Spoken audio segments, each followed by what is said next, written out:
Ladies and gentlemen, welcome back. You can't wipe the smile off my face though, because the game's never been more back than when it was on the weekend. We have got 3-3 classics. We've got Screamers Deluxe.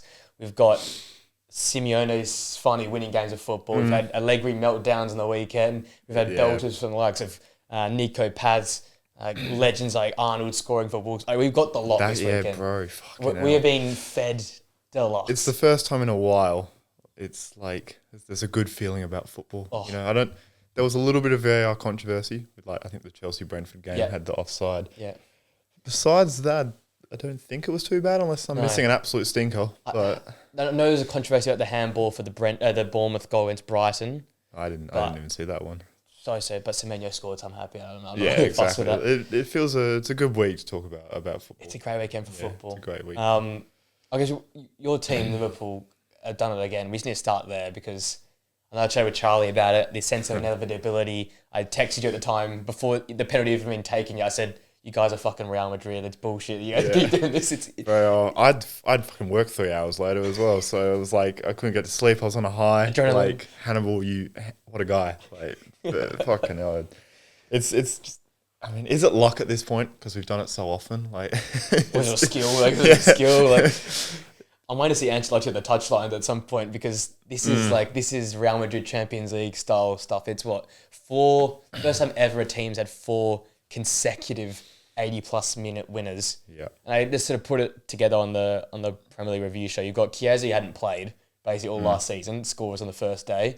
Then after that, you've got Rio, who is a young kid that probably really shouldn't be there, but he's there. He scores. Then you got Dominic Szoboszlai scoring from the car park. And then you've got a handball where he's basically, Frimpong's just kicked it into Hannibal's arm and the ref's like, yo, a ball pen. And I'm not trying to underplay it. It's incredible, but it's crazy how all of these goals have worked out. It's crazy.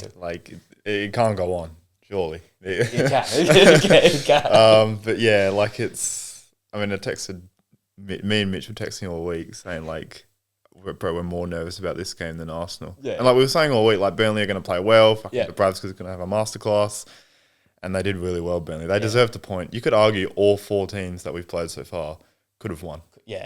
On their day, you could have won. But we have 12 points, which is mental. So, we need to start to play a bit better. That's for sure. Because Champions League. Especially with the run coming up, how you start to play every 3-4 days. Now it starts. So, it's on Wednesday night. How can Liverpool? How can we have a heart attack against Burnley? I don't get it. Seriously.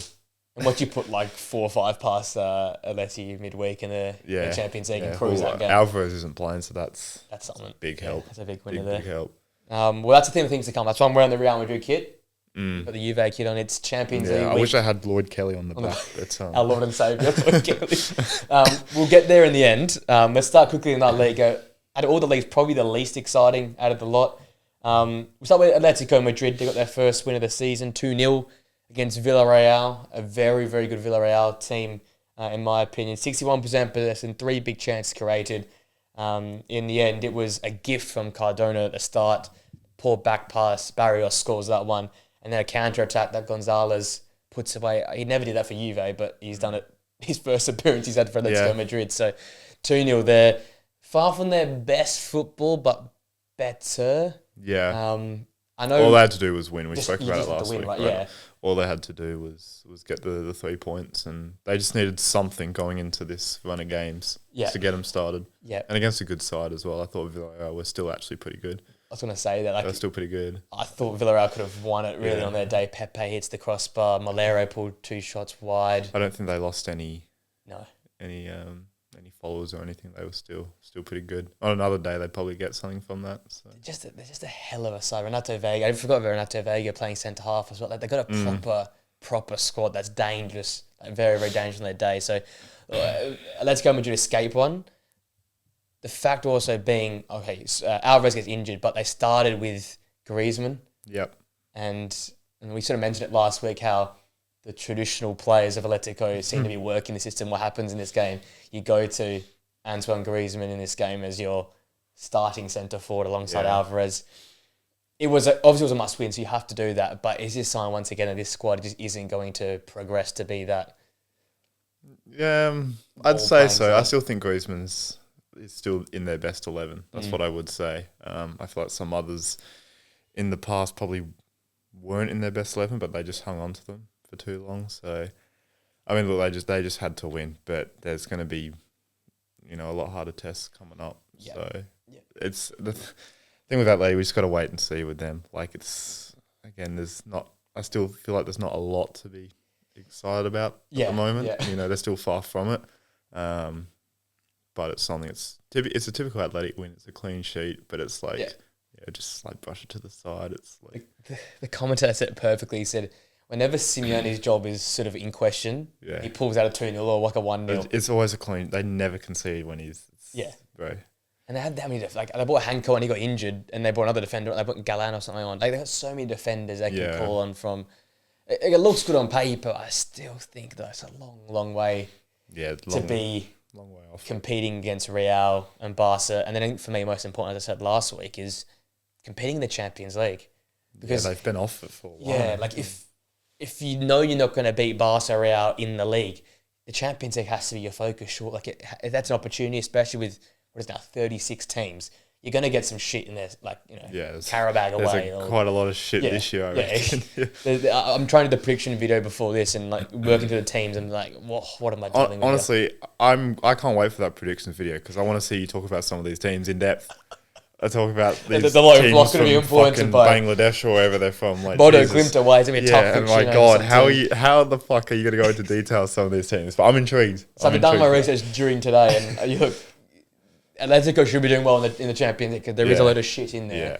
But that's my point. I look at this Atletico Madrid side, look at like the players like the Barrios and the Simeones and the Griezmanns. I'm thinking like, is this really going to get you far? I'd rather... And Llorente was incredible for the second goal. He basically did it himself, picked the ball up and ran from his own half.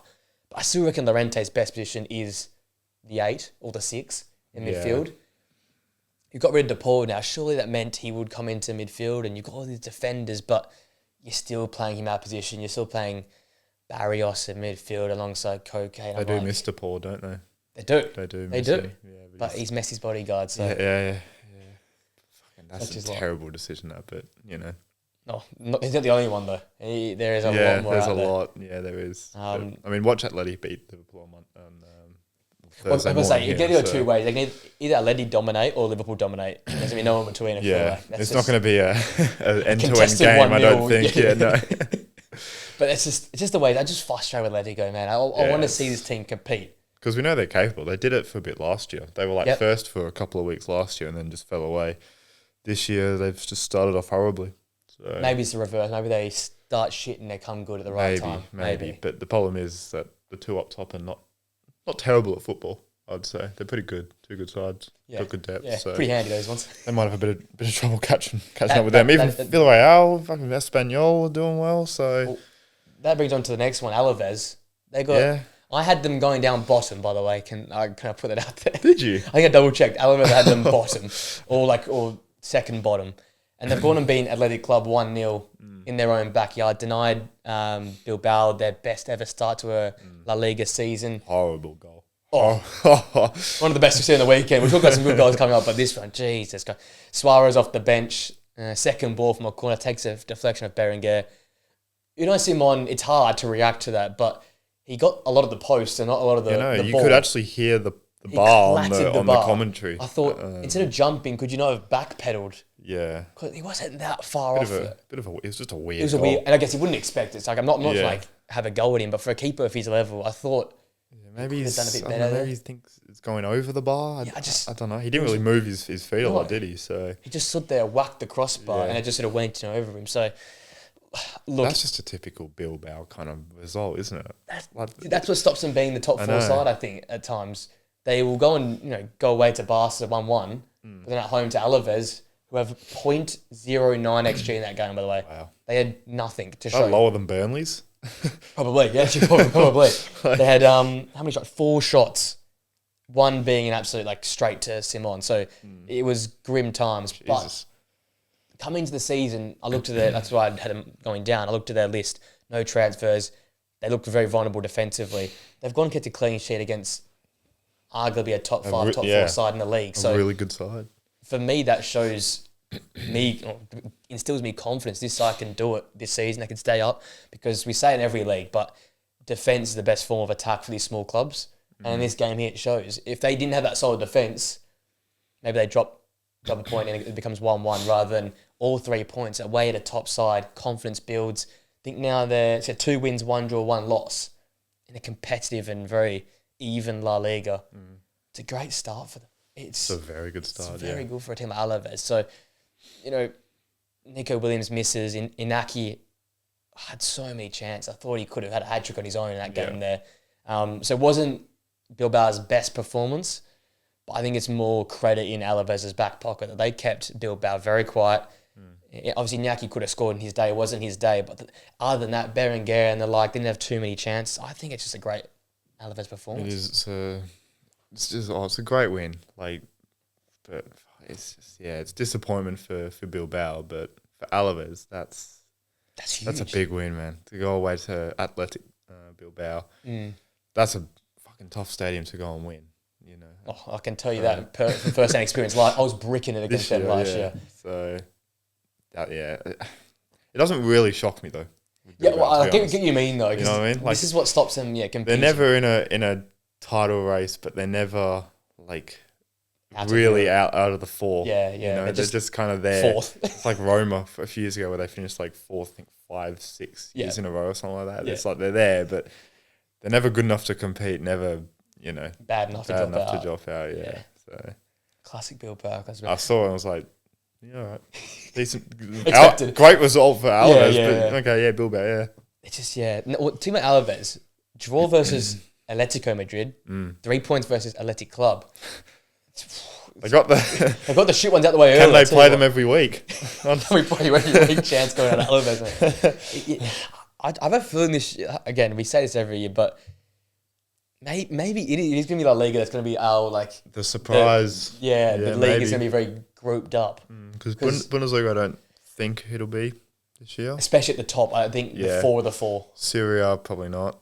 Syria is going to give us entertainment, just games. The games will be entertaining. The Prem you kind of expect to shape up in the next couple of weeks. It feels like it's already with sort of Bournemouth dropping out maybe, and Chelsea and City rising, but honestly, La Liga's, it feels like it would. The pack's heavy. Espanyol could be the Osasuna, Mallorca.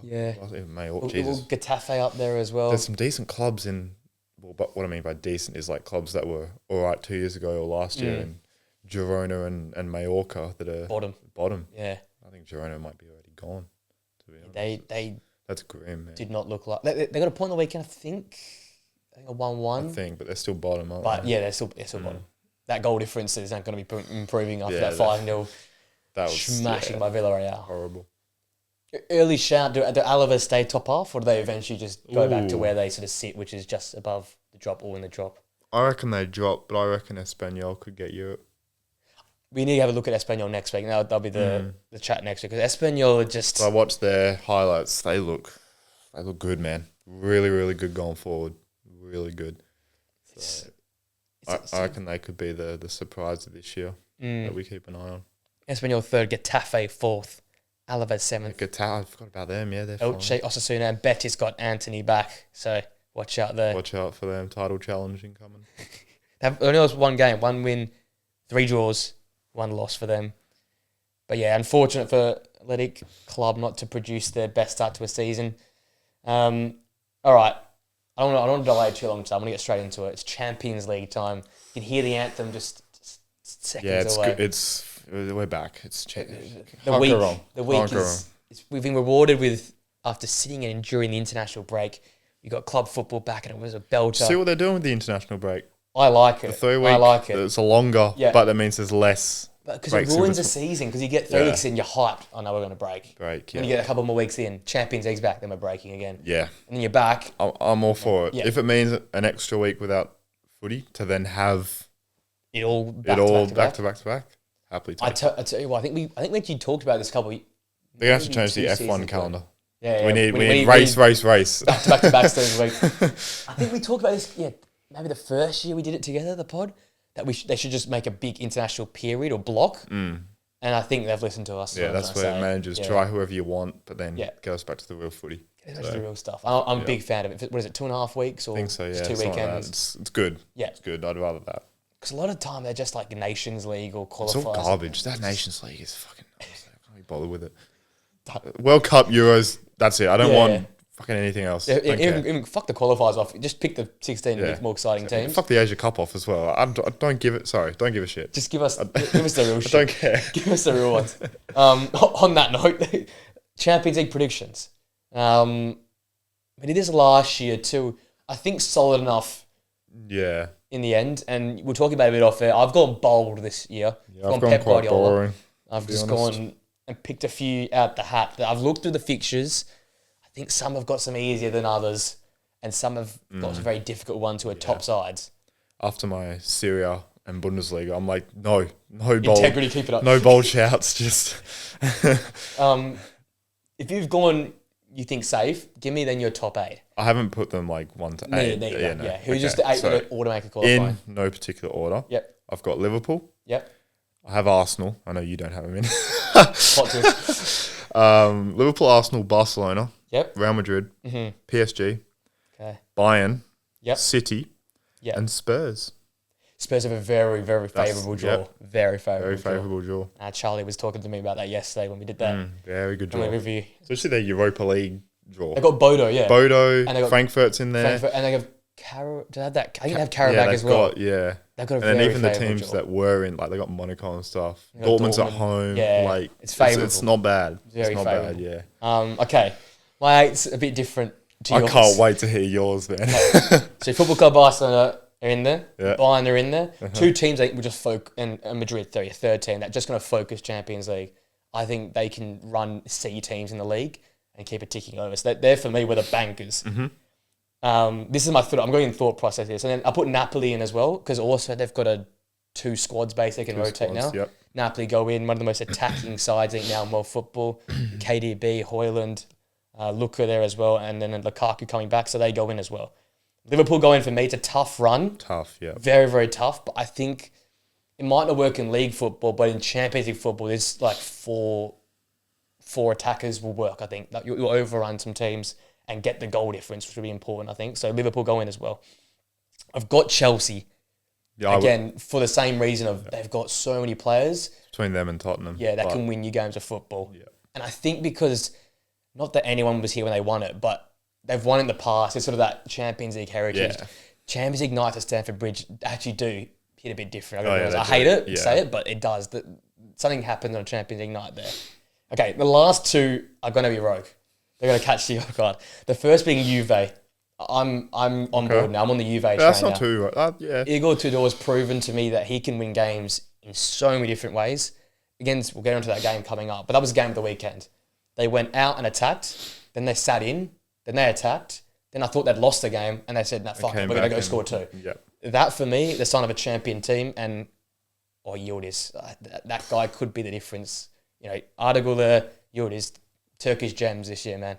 All aboard the Yildiz train. All aboard the Yildiz train, mate. So they go in, and then my last team, we've already talked about them already this episode. I've gone Villarreal to automatically qualify in the Champions League. I like it. It's a very like at their level run. There's not too many difficult games for them. There's not many easy games either.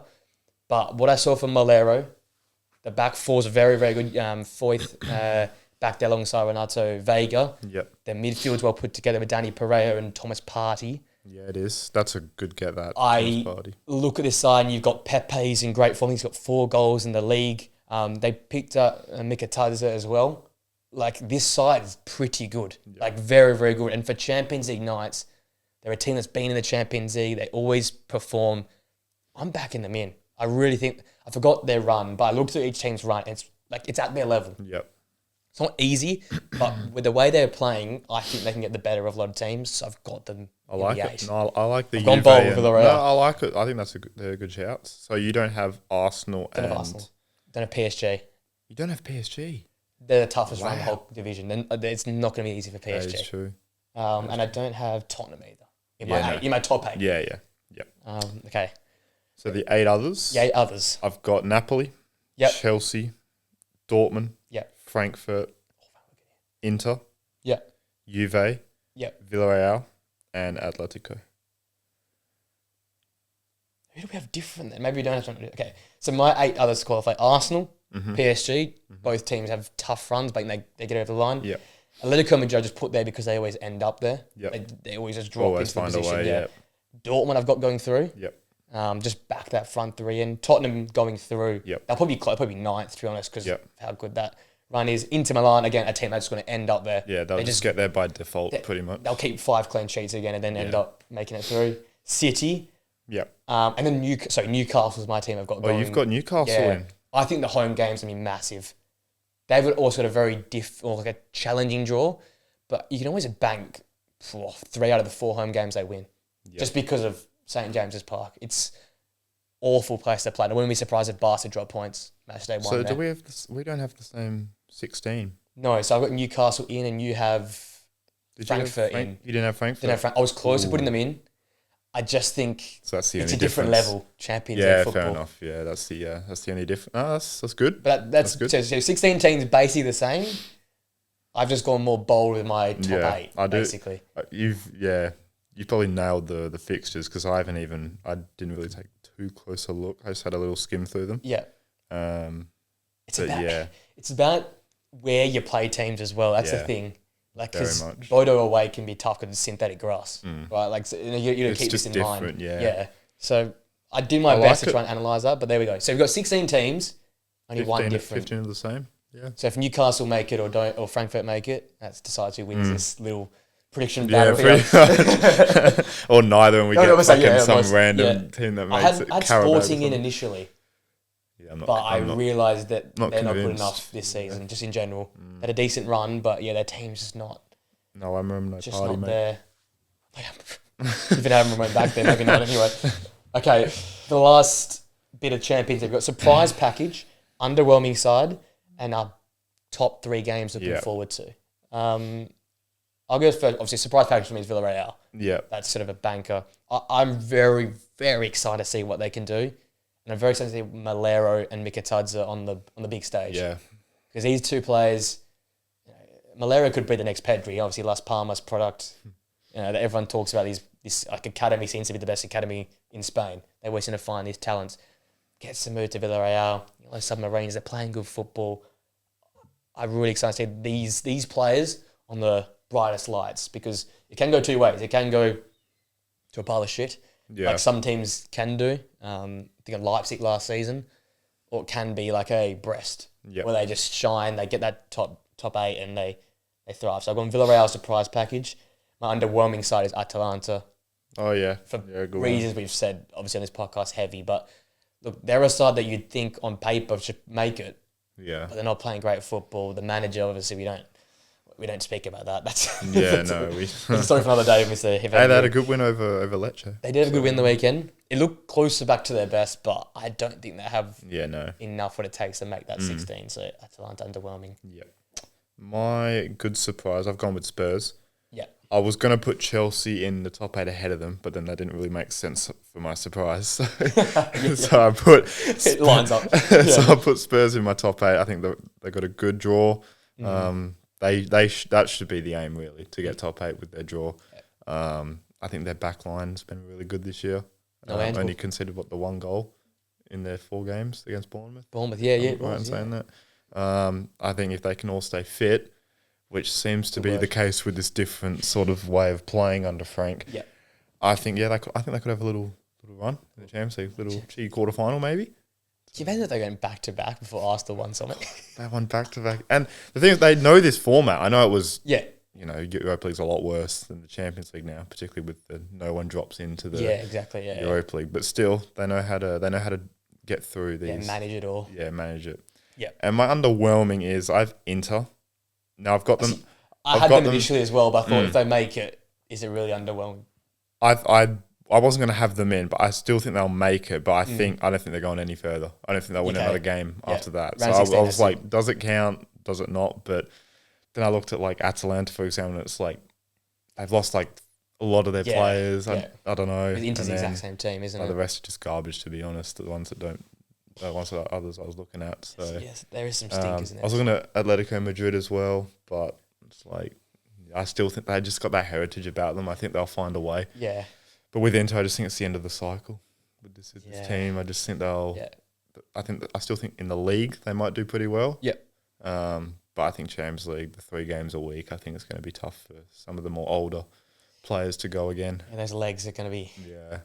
Because considering they're still relying on the old legs. And that defence, I know the goals they copped over the weekend were screamers, and it wasn't necessarily the defence's fault, but they do look more open this year than last year. And like that's what they're known for. It was 3 clean sheets in their first 4 games, and they scored like 2 goals. Yeah. And they were undefeated. I'm thinking like God, that's mental. Yeah. They had that crazy run last year in the Champions League. Even where Bastoni's been getting a lot of criticism. I don't know if you hasn't looked good. He's been getting a lot of criticism. Yeah. I know he hasn't looked good. So yeah, I mean, he looks a bit off at the moment. I can always say it. Stefan de Vrij's back fit on the bench. I'd go to him. Yeah, Sommer's letting in goals now. Yeah, it's just, the players in Curse lives on. It's gone now. They all should have gone to Saudi. Followed Inzaghi. That's the first problem. Inzaghi going. I don't know what happened. It was going like within the week as well. Yeah, I woke up from the Champions League final. It was gone. It's gone. Yeah. I'm thinking like, oh, literally like the morning we woke up, there was news about him leaving. Yeah. Or like it was. I know the final was quick. Bag, it all felt way too quick. Yeah. Something was going on. Maybe before. It look. Felt weird. Yeah. Especially the way they went out like that. So yeah. Yeah, I was close having Inter as that disappointing side because I'm like you. It wouldn't shock me if they didn't make it through, to be honest. Or if they do somehow make it through the round 16 and make it to the quarterfinals, they do it by just 1-0ing it. Like they get a really favourable draw and they just 1-0 it, and that's the only way they can do it. All right, top 3 games looking forward to. For me, match day 2, which everyone thought should have been the final. I've got Barcelona hosting PSG. There's history there, especially in Barcelona. There's been some great ties between those two sides in the last 5 years. Everyone thought it should have been the final last year. Yep. I'm keen to see how these 2 teams match up. Probably the best 2 in world football right now. So that is one of my key exciting games. The next one is the Trent battle as Liverpool host Real Madrid. I've written down a lot of games here because I knew we would have the same one. So I'm just deleting them. That's actually what I'm doing. I've been lazy with these. I went the basic ones here. And again, the starting of the Anfield and Real Madrid. How many times have you played these guys in the last like 4 years? I've been speaking about this to people at work. Like, it's all bullshit. It's not AI. No. And even like, was it Champions or Europa League when you guys played each other like way back when as well? Oh, probably. I'm swear every time we play in Europe, we get Real Madrid. It's 80% of the time it's at Anfield. Yeah. You get the odd time where it's I feel like City always play Real at Real, and then you always play Real at home. Yeah. It's just like every year. It was always going to happen. It was the background. Trent going, Konate's going next year. The same thing will happen. Yeah. We'll get them at Anfield. So I got that one as well. The Trent rivalry. What one do I delete next? Let's see. No, but this one I think you will have. I've gone match day 8, so final match day. Yeah, I don't have this one. Borussia Dortmund versus Inter Milan. I was close to putting one of those 2 teams could miss. I feel like if they don't win that game, or one team could get in the 8 potentially if they win it. So I think that's going to be massive. I think they'll be the one that everyone's watching because of who ends up where. Does some team drop out? Does some team make the 8? So I've gone with that one just for the jeopardy of that game. It could be huge for both teams' seasons. So that's my third. My 3 games, I've gone Man City, Napoli as one. I can't wait for that. Conte versus Pep, De Bruyne coming back. I think that could be a mental game. I've got Chelsea, Barca. The whole I was going to have that as well. I can't remember what year it was, but obviously the biggest, like the absolute shambles of a Champions League game that was. The refereeing decision. I can't remember the year though. I really should have looked that up. That's bad. Yeah, it's old though. Yeah. And then I've gone Newcastle, Barca. Yeah. I can't wait to see Dan Burn. Not on Yamal because he's injured. Yeah. But on Rafinha, on Rashford, whoever it'll be. I can't wait.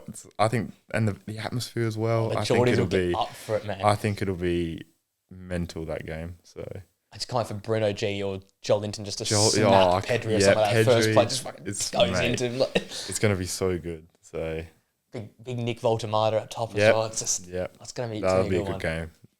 I can't wait. Champions League football. I've got nothing to watch midweek anyway, so I'll be tuning in deluxe this year. No, not even care about Koch to worry about. So yeah, I got a lot of time to watch some Champions League football. There you go. So that's our 16 to make it through. Surprise package, underwhelming sides, and 3 exciting games. We should revisit those at the end of the group stage, I reckon, or league. Shouldn't even say group. Yeah, we'll get back to still not used to it. We're back to the league table. Yeah, team of the league. Can't wait for team of the league. I cannot wait for our team of the league to come out. There you go. I can't wait. Champions League football. Just like feel like club football's back in Champions League. We spoke about this not on air though. Having it over 3 days is just it's woke. It's absolutely shocking. Seriously, I do appreciate it though that they put it as a class system that the Europa League doesn't play the first week. Yeah, it's like respect for the Champions League. But poor Newcastle saying they got into Champions League and playing on a Thursday night versus Barca. Exactly. I don't know when they play on the weekend, but still, it's shit. Come on, yeah, do better. Champions League, the best nights are Tuesday and Wednesdays. It's better when it's all scrambled. Like you get a lot of games, and there's 5 games on. You're like, who's fucking scored where? Especially last year, how. Like the last game of the season, you were like trying to work out what teams were going to make it. I loved it. So yeah, more of that. Yeah, you wait none for of this 3-day rubbish. Yeah, fucking sack it off. Who got sacked was Eric Ten Hag, and new man. Is it Hoyland or Holmland? I don't know. Let's call him Rasmus. Rasmus Senior Grimaldo put in a masterclass for Leverkusen. We talked about it a lot last week. Under the lights Friday night, it could have gone 2 ways. Yeah. It went in the positive direction for Leverkusen. It almost instilled the faith in me that there could have been a surprise package for the Champions League. That sort of level. We didn't have them in. Yeah, none of us had them in. Top 16. And we had them in the top 8, I think, last year, both of us. So that goes to show, don't have a shit 3 games. One of us probably had them as a surprise team to make the final. So, got the way, now they're not even in it. 12 months changes things. And this squad's heavily changed, right? I like Lucas Vazquez at right back. I'm a big fan of his shithousery. It's always good at something like that. He's always next to the ref as well. Oh, both reds. He's the first one there to the ref saying no foul. That's the Real Madrid in him. Yeah, it's the aura. Can't take it out. The Real Madrid. Grimaldo's 2 free kicks out of this world. Patrick Schick scoring from the penalty spot.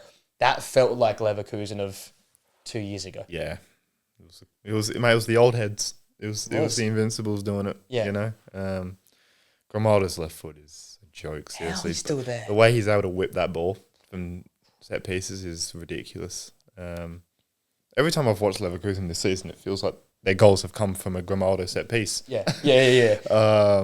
So we said it last week. We weren't shocked if Frankfurt were to go there and get a few past them. Mm-hmm. But credit to Leverkusen, they defended the counter attack well. They defended well in general. They had 10 men for a decent amount of time, then 9 men towards the end. Both red cards, in my opinion. Yeah, both off. According to Vasquez, none were yellow. So it was all good. None were fouls to even begin with. Vantage, please. Yeah, that was a big performance. So now we know it was Ten Hag. Ten Hag.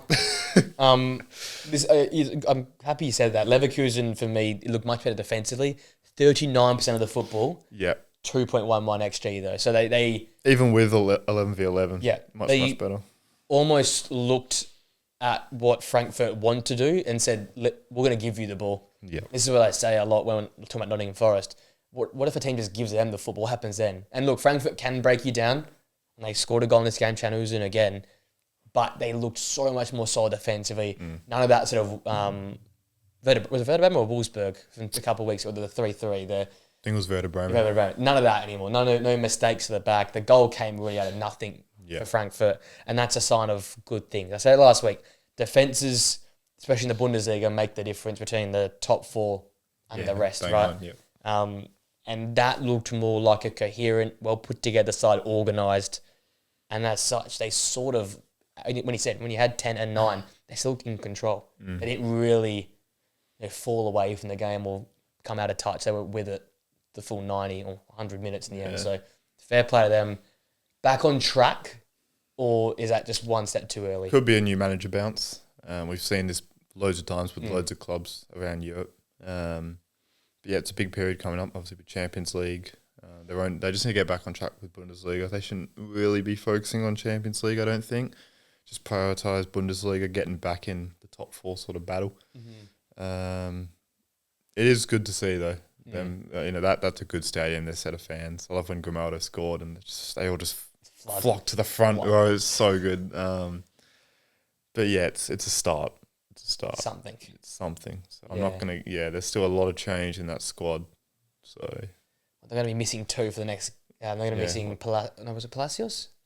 Who got sent off? It was the new One guy. of the new guy, and it was Andrich. Obviously, it's Andrich. He has to pick up a couple of yellows in that game.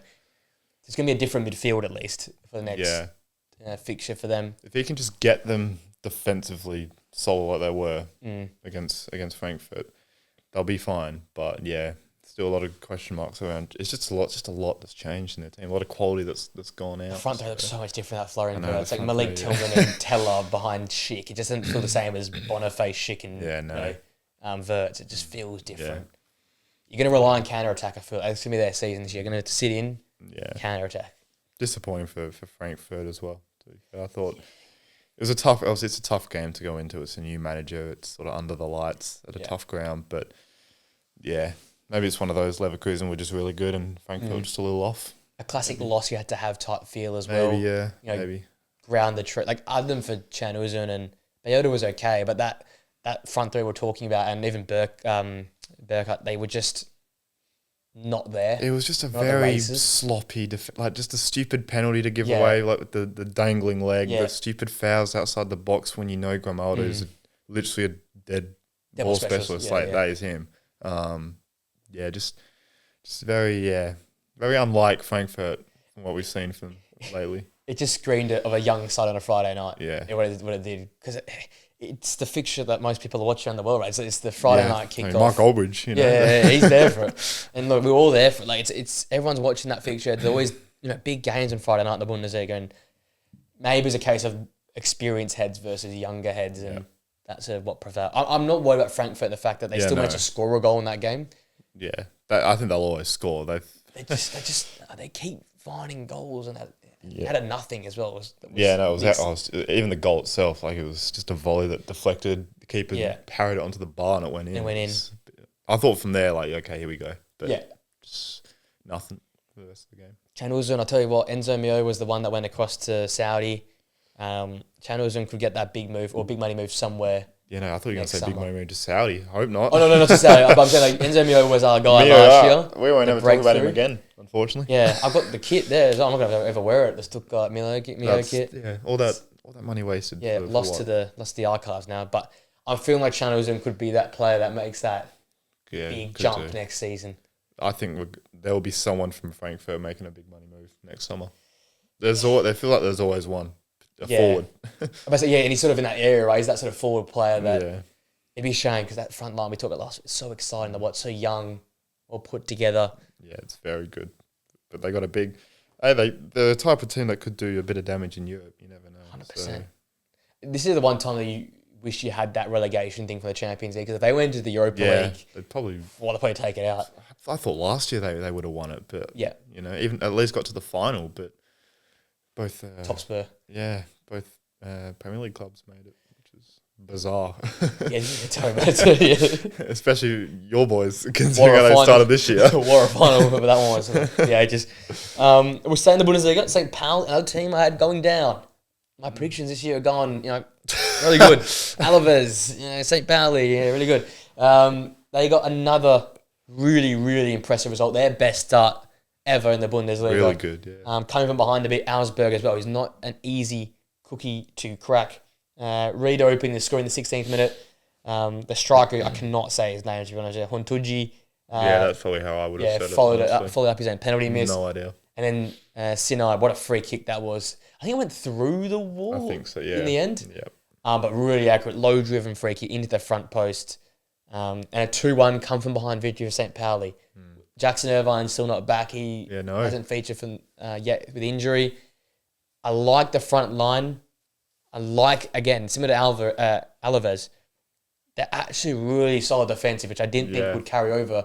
They've gone and travelled to That's what I was most scared about this year. And they held it down defensively. A few chances for Augsburg here and there, but it wasn't like they got outplayed. Yeah, no. On the balance, I think they probably deserved the 3 points. So all of a sudden, again, my confidence is reinstated into the St. Pauli team because they're doing what they did last year. But they started off well last year as well, but this year it feels like they're just used to the league a bit more. they know what to expect going to these tough away grounds. But that's a good start for them, man. Really good start. No Irvine, so they'll get him back. Yeah. It's really good. They've played one of the big boys in Dortmund and already picked up a point Exactly. I don't think it'll be like last year as well, where they start well and then fall off. I think they'll kind of, they're not going to be top 4 or top 6 or anything, but they'll just be nice around the mid-table, I reckon. It's good considering, again, another team that didn't really spend too much either. They didn't really do too much, not really active in the market. But again, just stabilising. Yeah. Decent manager in there as well now. Yeah. They can just get over the line. And again, as I said, Wolfsburg, Dortmund, early on in the season, 2 difficult games, 4 points. I think when you look at it like that, you can take what we've seen. They've done a fantastic job. I reckon the comeback against Dortmund's big one. Big one. Momentum, 3-1 down. Yeah. To get back to 3-3, that could be a big result if we look back at the end of the year. That was the result. Was like, oh, okay. They feel like a team has character, eh? They feel like they've got a bit of ticker about them. They can. Their owners clearly know what they're doing as well. Like, again, a team that entered the Bundesliga last year weren't too well known or anything. To lose Fabian Herzler to Brighton, you're probably the best manager they've ever had. Yeah. And then to replace him with a really good manager, and then they don't overreact to anything in the market. Yeah, that's fair said. Fair play to them. Fair play. Maybe another team that could break into that top half this year. Who was it last year? I don't think the Bundesliga was that crazy because of the breakthroughs last year. Don't know. But it's a lot of those type of teams. You say Werder Bremen, Wolfsburg looked the part. Obviously, Leverkusen will push through now with the new manager. You would think, yeah. But Pauli are in that sort of mix in that mid-table region. Yeah, it's always so condensed, right? Because it's only the 18 teams, so it's a big pack. Yeah, I don't think they'll be in a relegation scrap this year. Doesn't really feel if I'm looking like at Heidenheim now, Hamburg have just been battered in half an hour. So yeah, that was a tough watch. Yeah, bro, Bundesliga. Oh my god, predictions. We'll move on. The less said about that, the better. Yeah. But my surprise team, though, Wolfsburg, they played at a classic with my relegated side, Koln. What a banger of a game. This was a Bundesliga special. A classic. 3-3. Waldschmidt gave Koln the lead in the 5th minute. Gabar, the keeper, he's a bit fun with his hands, the Wolfsburg keeper. He's not the dodgy. Trustworthy guy, yeah. He's dodgy. And Waldschmidt came through to tap home the rebound there. It took to the 42nd minute, Amura, a man that I was so surprised they got him back, but got him back in a permanent. He had it home in the 42nd minute to make it 1-1. Then it was the wing-backs that combined it, Meyer to score in the 65th minute. And then from there, I thought they might sort of ease the game out and run it out. Wolfsburg, I thought they would have enough in them to get over the line. But Koln again, they equalised in the 91st minute. El Mala, the guy off the bench, he looked really looked good. Really good off the bench. Dangerous little play. His incredible solo run, set up Johansson, the other substitute. And then up steps the skipper, up steps the veteran of Wolfsburg. It was like their 80th anniversary of the club or something. It also was like a special day. And of course, the man for the moment was Maximilian Arnold to whip a ball to the keeper's side. But unsavable. But yeah, it was just hit so well. Yeah. That the keeper really had nothing to do about it. Massive goal there, the 99th minute. And you're thinking, Koln are done now. Yeah, that's it. Reality check. Newly promoted side, they ain't got it in them. What a run. 2 games is good for you guys. You have got it in you. But again, another twist to the tail. And this is, I double check this. Kaminski, who scored for Koln, is actually currently on loan from Wolfsburg. He's a Wolfsburg contracted player. And he ran off and celebrated. And he was the one who scored the goal in the 104th on their anniversary. On anniversary. To go and equalise for Koln. The manager's still in the fucking kit, the touchline. I'm just like, I love their manager, man. I love this club. I want him at Liverpool. One slot leaves. I want him to wear the Adidas fucking kit. The long sleeve on the touchline. What's it? We had 3 stoppage time goals. Mental. We had screamers from... How was there even 12 minutes? There was one big injury I know of. Oh, okay. I didn't watch the full game, so there obviously must be another injury there as well. But there's 40 minutes stoppage time. It's the Bundesliga. We got a 3-3. Yeah. The game's absolute back. Limbs and just... My favourite was they got the big flags behind the goal, and they're all waving them. They score and they just stop. They just does a sudden pause. I love it. There was, it was such a well-taken goal. I didn't know that about Kaminski. He's on loan. He's a loaned Wolfsburg He runs contracted off, player. celebrates like he's in a World Cup, as he should. And it's on their anniversary. Yeah, anniversary. It had it all this game. Wolfsburg for me still look like a great side, but this again. Both teams look good. Koln is special, man. Mate, this is the thing about these teams in even Bundesliga too. They all play. They all play football.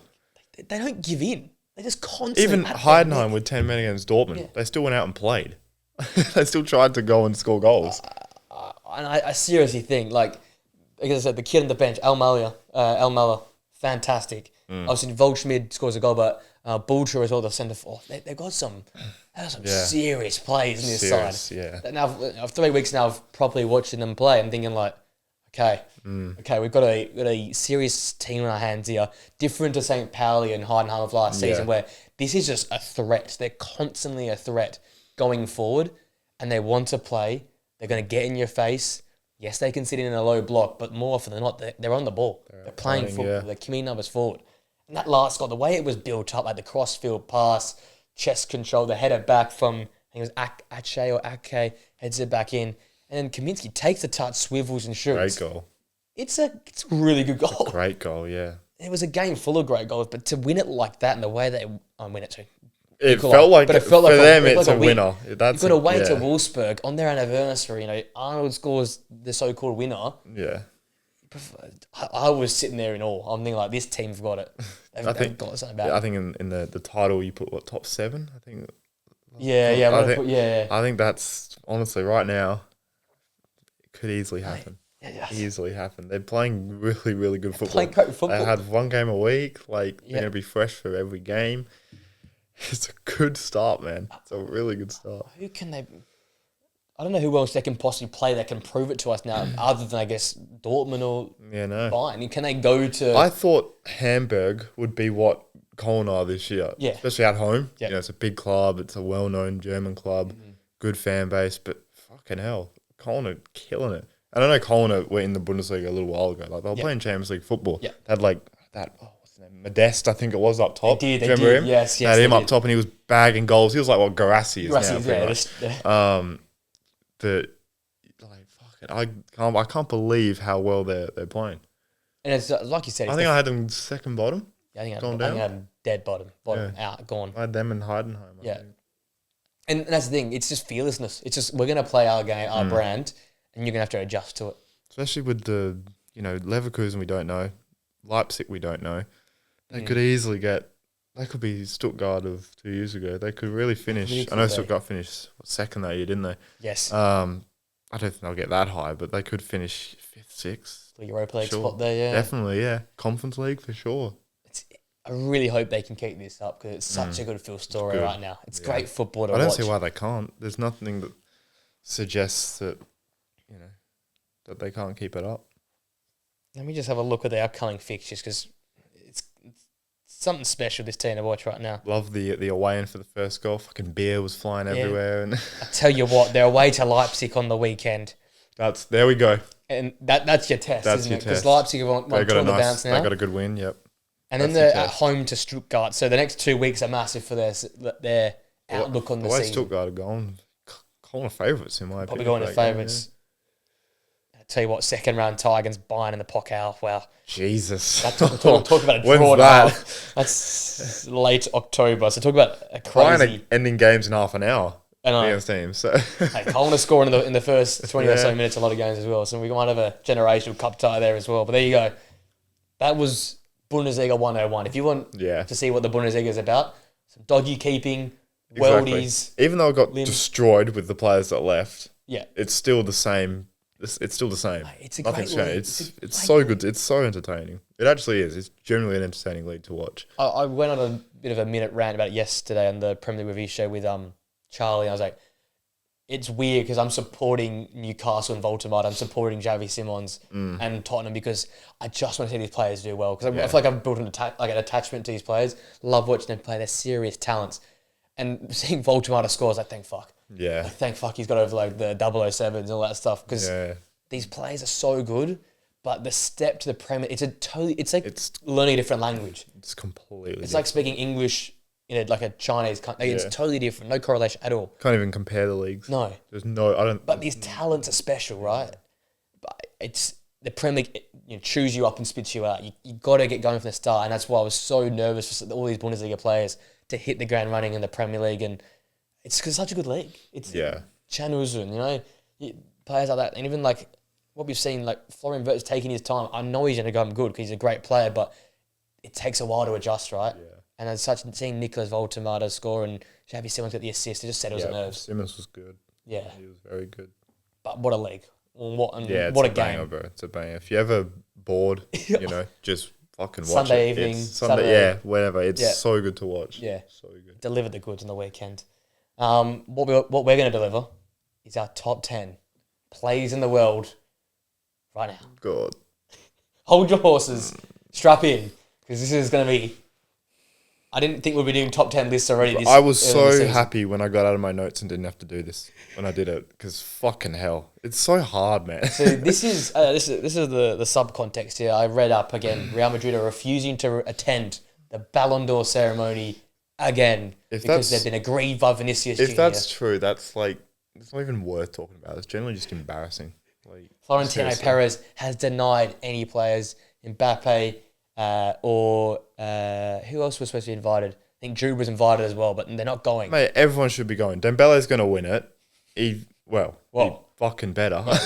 Unless it's Salah, then Salah deserves it, and Salah should win it. But it's just don't get me started.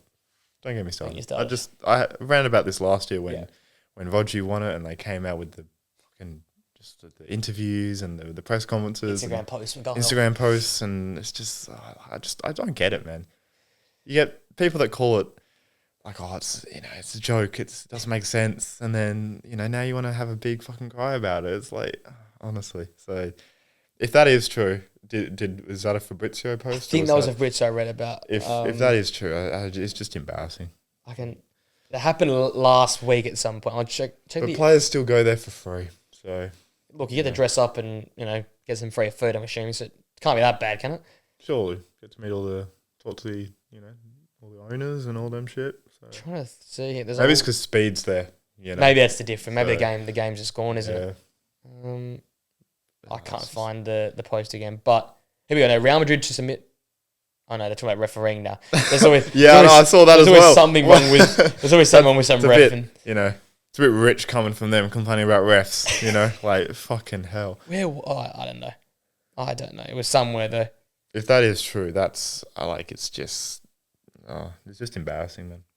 Just embarrassing. Classic Real though. There's always something going on at Real. That's just the way they're a box office club. How can you be that?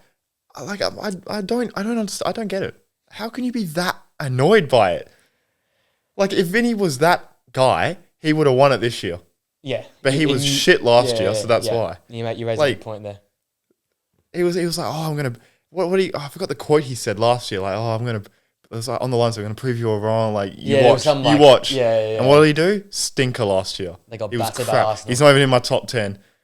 Yeah, no, he's not in mine either. Because I was like, thankful you didn't look at me like I was some creep. Like, good. I was trying to think what you were saying. I was like, no, because he was like 2 for me last year. Yeah, he would have been 2. I'm the Vinny fanboy. Like, look, I'll sit here first. He's not even in, so fuck you, Vinny. The list did come out the other day or yesterday about the nominated player. I don't know exactly when the date is, but soon. Yeah, but the list has come out of all the nominated players that is finalised to rock up at the event. Have to wait and see for that. Let's go 1 for 1, I guess. Okay. Yeah. Did I start? You start or I start? You start the first one. This first segment. I think we kind of swapped. I think I did my 8 first then you start first. Okay. Fuck. You get the firing line first. All right. Number 10. My number 10 is Erling Haaland. Okay. Yep. I still have him in. I don't really understand how the whole narrative came about that he wasn't the best striker in the league. I still think he definitely is the best striker in the Premier League. He had a so-called off year last year and came third in the Ballon d'Or in the Golden Boot. Yeah. I think it was a couple, maybe one behind Isak, and then obviously Salah was miles clear. Salah was clear, yeah. But still, like in terms of goals, he had a great year. I know sometimes his link-up play can be League 1 or League 2, whatever Roy Keane said, but he's still phenomenal, man. You know, the game on the weekend proved like his finishing's a joke. Yeah. He's just a ridiculous player. So number 10 for me. Yeah. I have a pot twist. I really did go rogue this week. I went Michael Elise at 10. I got him in there. He wasn't even in my honourable mentions. No, I got him in there. Got my boy in there. To be fair, in a year last year, it was all about the wide men. He was one of those wide players. I just thought tore it up. Yeah. And again, I was tossing up between him and Harry Kane from Bayern. Yeah, but I just think what Elise does. Won't get the numbers that Kane does because obviously Kane just puts everything away. But Elise was so important to them last year. And I think he was a key figure in the reason why they bossed it, how much they bossed it last year. And he's getting the recognition now. He's the player that everyone talks about, and they talk about Bayern now. And I think there's a real reason to that. And look, I look back to what he did at Crystal Palace as well, and it was just special, right? He made that team very, very watchable and very good in that back end of that season. Got that move. And look, they struggled at the start of the season after that because he's such a key player. I think the same thing happened to Eberechi this year as well, that when you leave these clubs and go to these big clubs, they even shine even more because they're around good players. They can bounce off good players. And I still reckon the Elise Harry Kane 1-2 punch might be the best going around. Like you're looking at Barcelona's combination, looking at Liverpool with Isaac and Salah. Yep. Elise and Kane aren't far. Yeah, they're not. Could be 1A, 1B type areas there. Definitely. So yeah, I've got Elise 10. My number 9 might be a bit low. I've got Vitinha. I do have him in. I think, look, I haven't watched PSG this year. I'm going to be honest. When it comes to Champions League, I definitely will. Yeah. But, I mean, last year, this guy was, besides Dembele, I think their most important player and best player. Yep. I think he was absolutely phenomenal. I remember you having him in the top 10, was it DM's list? Yeah. And ever since then, fucking hell, he's been probably, might even be the best in the world, to be honest. Yeah, probably. Yeah, I think the year he had, originally I only had one PSG player in, but I thought, after what they did last year, battered Inter, I just thought they had to have a few more, so I put in Vitinha at number 9. I am very similar to you. I have Erling Haaland number 9, just ahead. Again, he was sort of at 10, and that's going to push him up because I'm like, interesting. I probably could have got another midfield. I got another PSG midfielder, but not Vitinha. But I probably could have put Vitinha in there and moved it all around. And I'm probably the first to be a critic of Erling Haaland just because we have our expectations so high now. Yeah, that first season actually killed him in a way. Yeah. Because now people expect he should be in Ballon d'Or debates because he scored 28 goals last year, I'm pretty sure, in all competition or the Prem or something like that. But he scored exactly his XG. And yet I still feel like he missed some sitters. And I feel like he's missing some sitters right now in the league, but he's probably performing at his XG because he's scored some well, he's in the right spot at the right time. And he wasn't the reason City didn't play well last season. It was the supply and the delivery to him. Wherever he's been, Salzburg or then at Dortmund, he's always just put chances away. He's done his job. So what else can we ask from him? We've created these expectations that aren't really there. We're comparing him to Isaac and Mbappe, but he's not that player, is he? He's just a goal scorer. So it's a machine. And the way he just turns up for big games, I think. Yeah. Yep. He's battered us now for 3 years, so I can't really go with him. He's a nightmare. Haaland's 9 for me. My number 8 is Harry Kane. Yeah. I think as a goal scorer, Haaland's better. As a footballer, I'd rather have Kane. Even on the weekend, in one of I think it was the 5th goal, his second, he starts the play from his own fucking box and then plays it to Diaz, gets the ball back and then scores. So I think he's the best striker in the world. I think he has been for a while now, to be honest. His finishing's just a joke. And you combine what he does with the ball, linking up with teammates, holding it up, his passing. He's going under the radar because he's in the Bundesliga. Yeah. But his numbers since he's arrived have been a joke, to be honest. They're literally laughable. They're incredible what he's done. So he's number 8 for me. Yeah. Maybe he comes back one day. Okay, I have a PSG midfielder, but I have not Vitinha. I have Fabian Ruiz. Really? I have the unspoken man. He is the unspoken man. Look, I had João Neves in initially, but about 2 hours ago before this, I was like, no, Fabian Ruiz, because he's the unspoken man, and for me, he just links everything that PSG does up. He is the Bobby Firmino. He is. And look, you got the more attacking, progressive at times Vitinha, who sits in deep, wins the ball and just drives it. Yep. But Fabian Ruiz is always that sort of like floater just behind the front three, that to get the ball to Kvaratskhelia, to get the ball to Desiree Doué, to play through to Ousmane Dembele. It normally goes through Fabian Ruiz. Yeah. And the Spaniard as well, he's part of that Spanish, Euros winning side. So important. And again, the two Portuguese, Jean Neves and Nuno Mendes as well. I was close to putting them in just because of what they did with Portugal as well. Yeah. But I just think he just becomes the most underappreciated player because he's surrounded by greats as well. Yeah. But I just think when you watch PSG play, he is so important because he can float. He can drop in and become a second sort of six, but he can also work on sort of half turn, receive and play out and connect up that sort of defence to midfield. And then also, because he's so good coming back, Hakimi can push on, Mendes can push on, and then he can drop in as a makeshift fullback. So I think his versatility, his connectiveness just makes him so incredible for them. Yeah. And that's why I've got him at 8. I like Unspoken man. That's a yeah. That was just all facts, to be honest. That was I had to back it up. Get that on the out of all the PSG players, probably the unspoken. Get that on TikTok. You have to run it down. That was very well said. Passion. Very well said. My number 7, I have Virgil. Agree. I have Van Dijk. I think just the best centre half in the world, isn't he? Even his passing this year has gotten better somehow. He's been ridiculous this year. I think the Newcastle game was a prime example of it. You got Konaté, who's looks like he's running through porridge, and then you've got Virgil, who's just clearing every ball, winning every header. I think he's just an absolute freak at the moment. I think on the ball, I think he's the best centre back the Premier League's ever seen. Yeah, probably. I think in terms of where he ranks, he's probably like still maybe 5th, 6th. He's still not better than your Vidic's or whatever. Terry, Is it just the like nostalgia tax there now? This is what I was starting to say with Kevin De Bruyne and like even Kyle Walker. Maybe at the end of his career we'll look back and go, actually, but like I still have Terry ahead of him. It's hard when you hear all these like your Jamie Carragher's and stuff talk about, it's like saying, I still struggle to say like Sal's better than Henry, because like when you've got ex-pros that are like, nah, Thierry Henry, it's like, well, I'm like, I'm a 20-year-old guy. How can I say that Thierry Henry, wasn't better than John Terry was crazy. So I think John Terry's I don't think he'll ever be topped, to be honest. I don't think anyone will ever top John Terry. Yeah. I think if Verge has a player of the year season, then I think that's where it's like, okay, maybe he is the second best we've ever seen. That was my prediction. Him to have a player of the year top season. I don't think anyone overtakes Terry, to be honest. The guy was everything. So. I think the longevity of Terry is in his back, and not that Van Dijk's isn't longevity, but I just wish he never got injured. If he had never gotten injured, I think he walks. I think he walks into this all-time team. Yeah, and that's at their peak. I have a weird thing about Vidic. I really love. For me, Vidic's peak is like. That's what I mean.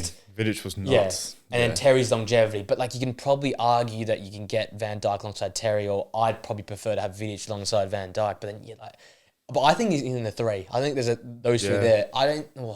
Who else is up there? We look at Rio as well. I think the Rio thing's that's also nostalgia. That's heavy nostalgia. Maybe, because Van Dijk's better at everything than Rio. The thing is, I'm so harsh on Van Dijk because he's phenomenal, right? So I always say like he can be a bit too standoffish at times. Yeah, but again, different eras of football, right? True, There's no 4-4-2s anymore. It's like his composure can like negatively affect him sometimes. Too much it's composure. Like go to the fucking ball. But it's like actually no, he's massive. He plays for Liverpool, so I might just let him. Yeah, just shut up. Just stop talking. I agree with you for everything you said. He is a generational type player. You're not going to see many more Van Dijks walking around. It might be one every 50 years. So it feels like he's joke, man. And a goal threat as well, by the way. Yeah. He's a threat from set pieces, and this means nothing, but like he's a proper leader as well. Oh yeah. Like if any man commands a dressing room in an armband, Big Verge does that. So yeah, I agree with you. He's 7 for me as well. My 6 is Pedri. Agree again. I think that's the exact same. Good. Probably again the best midfielder in the world at the moment. I think he's just been ridiculous for Barca. He's overtook Valverde for me, for sure. Yeah. I think the past 2 years we've had him as number 1, but I think Pedri's definitely overtaken him. He just does everything. scores bangers. He's just a hell of a player. So, and the good thing is the injuries have stayed away, so he's been able to touch wood there. Yeah, to actually play some consistent football. So we've seen the best of him. I think in this system, he just because of how high energy it is, he operates so well. Perfect manager. Yeah, and I think even better is that he lets the game just go past him. Like he can just drop into these little pockets, and that's probably the thing that separates him from Valverde. Is that his passing range is untapped. Like it's impossible to do whatever he does. I think we've seen peak Valverde as well. Yeah. I don't think this is peak Valverde what we're seeing. I don't think we've seen prime Pedro yet. I think he's got more goals in his game, I feel like, as well. Yeah, for sure. Which is ridiculous to say considering how many goals are in this Barcelona side. Yeah, he doesn't force anything, bro. He's so relaxed on the ball. So obviously he's going to be one, but I can't just remember an obvious mistake that he made in a game. No. That's just he doesn't do that. Yeah, no. He's crazy good. Yeah, I agree with 6 as well for him. My 5 is Rafinha. I agree as well. Nice. I'm going to be honest, the recency, the start of the season has impacted us a little bit, but Rafinha. Again, last year was, in Ballon d'Or shouts for sure with 100%. Him and Lamine Yamal and obviously Dembele, Salah. Yeah. Again, the goals against Valencia, I think it was just ridiculous as well. I still remember that like it's yesterday. Yeah. I can't believe how good he's been, honestly. I remember when he first moved, I was like, it's a lot of money he's gone there for. Is he really going to improve them? But he's done more than that. He's been one of their best players. So and it looks like now it's going to be consistent. Yeah. It looks like he's just found his role. Yep. And it's underrated as well. I was talking about Dembele, I'm presuming, coming up. But he's played in different spots. He played wide, he played centrally, he supported the midfield. Yep. He sometimes plays almost like a false 9. He's done a bit of everything for them. And he's shouldered a heavy load of times when Lewandowski, hasn't quite been at his very, very best and stuff like that. And for what it is, he's no longer just a speedster as well. Yeah, no. He's actually got a bit of control, a bit of pizzazz about his football. So bit of football IQ about him. Yeah, which I think he or we viewing him because Bielsa was such just like a basketball game. True. You're not supposed to have football IQ in a system like that. It's more just like get it, go, move. Whereas at Barca, when you've got the Pedris, the De Jongs, Lamine Yamal's, Lewandowski's, you can play a bit more smart, and it takes you time obviously to adjust that. But now he's in that system, and it's a central part of that. The ball always going through him. He's that one-touch stuff. He's able to show that football IQ. Yep. I think that might be an underrated thing that maybe he wasn't able to show it at Leeds because of Bielsa ball. Yep. That's what that was all about. My number 4, 3 and 4, that was tough. But 4, I've got Mbappe. Yeah, Sam Mbappe. I don't think it was as close as... Maybe I'm the Mbappe hater over here. Maybe this is recency. Yeah, recency with 3 and 4. Yeah. Again, this start of this year has been ridiculous. Back in the last year was ridiculous. Had a slow start, but what we're seeing is it's scary. It's very, very scary because he's just playing with so much freedom. It's like Vinny's moving it out of the way for him now. Yeah, it's his I team. thought they would both sort of just work it out, but it's like Vinny's like, nah. Go ahead, man. Mbappe's just better. Yeah. He's this is his team now. This is his team, and he's mastered the centre killing forward. it. Yeah, he's just a proper number 9 now. Yeah. No more like figuring it out. He's finishing everything. He's like, bro, he does. When he opens his body and he rolls up, I'm like. Nah. But he can also go near post as well. That's what gets him, right? He opens it and then rolls that's the thing. Keeper can't fully commit the other way because he's gone the other way a decent amount of times as well. So he's got every finish in his locker. He's got the pace. He's got guys like Trent whipping in balls to like it's just. This could be a Ballon d'Or year for him. This could be the year. I saw the TikTok. This could be it. I saw the TikTok. So the game's back because we've also got the Haaland versus Mbappe Ballon d'Or. They reckon this year could, and I'm like, hopefully. What? The way it started, they probably are the 2 best in the world right now. They're both playing up top, and because we always thought Mbappe would have become the centre forward. Then when joining Real Madrid, thought it had to speed that process up, but the way he's just adjusted to that so quickly. Yep. Again, I was his first critic. I was so harsh on him at the start of last year, but he sort of went under the radar how well he adjusted to playing as a centre forward. Yeah. And players around him have adjusted to him, and Real Madrid have adjusted their style to suit him. That shows how good he's been. They're playing, the Arda Güler's, the Mascherano's, in and around him because they're technical players. They're probably better than a Rodrigo. It suits him better. Not better individuals, but in terms of the team, what they need, they're probably just better suited. Mbappe needs passes of the football around him and then him to be the speedster or the direct runner, right? Yep. He's not a centre forward that's a back-to-goal guy.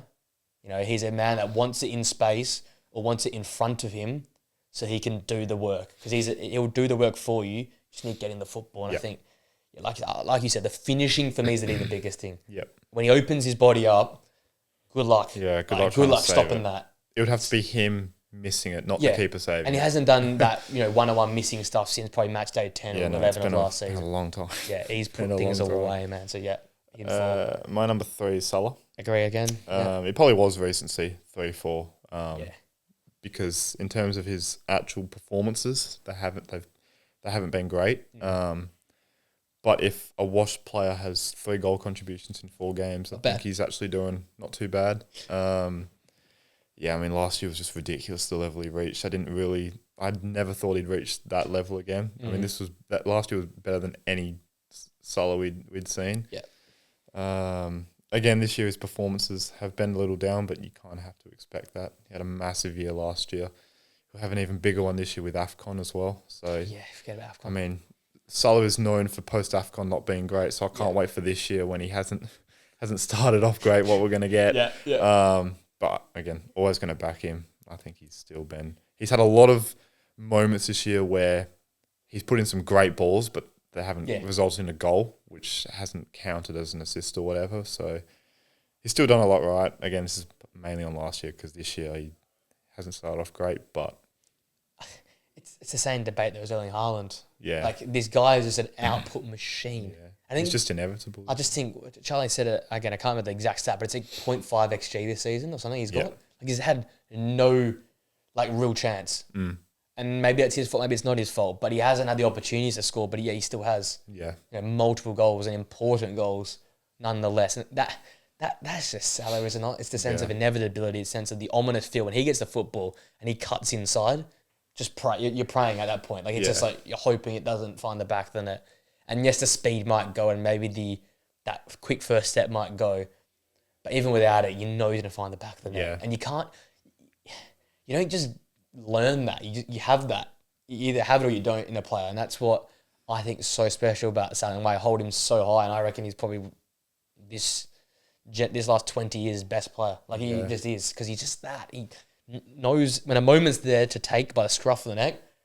I'd only want Mo Salah in that moment. That's just the way it is, right? So top 3. Number 2 is Lamine Yamal. Agree. I mean, what do you even say about this guy anymore? Right, like, he's just a joke. He's just an absolute joke. What he's doing. I know only the 7 league goals in the league last year, but if you actually look at how he plays, the assist numbers, just everything about him is just. He's just a joke, man. You want to watch 180 minutes of great football? Watch the Inter Milan Barca 2 ties. Yeah. That bloke carried that side on his back. Yep. Rafinha wasn't at his best. Lewandowski was injured, I think, for those 2 legs, or wasn't involved.